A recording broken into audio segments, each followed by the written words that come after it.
Parmi la foule au salon Batibor, nombreux sont ceux qui rêvent d'être propriétaires d'un logement.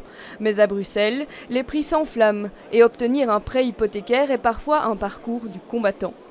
En tant qu'indépendant, c'est pas facile de se débattre pour un crédit. Les taux sont bas et les banques prêtent moins.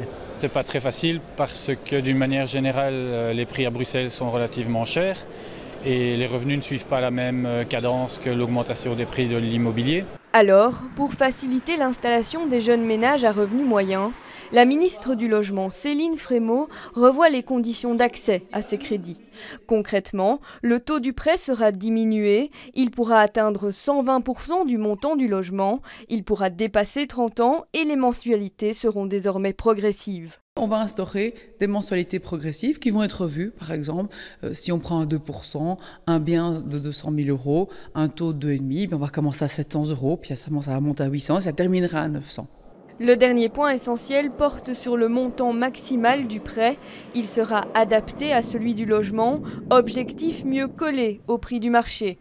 Et la ministre ne compte pas s'arrêter là. Vous prenez un coup par exemple d'une jeune enseignante, de quelqu'un qui travaille à la STIB, qui aurait un revenu net aux alentours de 1600, 1700 euros. Ils ne vont pas se retrouver aujourd'hui dans cette configuration-là, dans les conditions de pouvoir obtenir un crédit auprès du Fonds du logement. Et donc c'est sur cela qu'on va vouloir travailler pour la suite des opérations. Enfin, une fois le prêt effectué, d'autres conditions seront aussi modifiées. Par exemple, vous ne devrez sans doute plus rester 10 ans à la même adresse.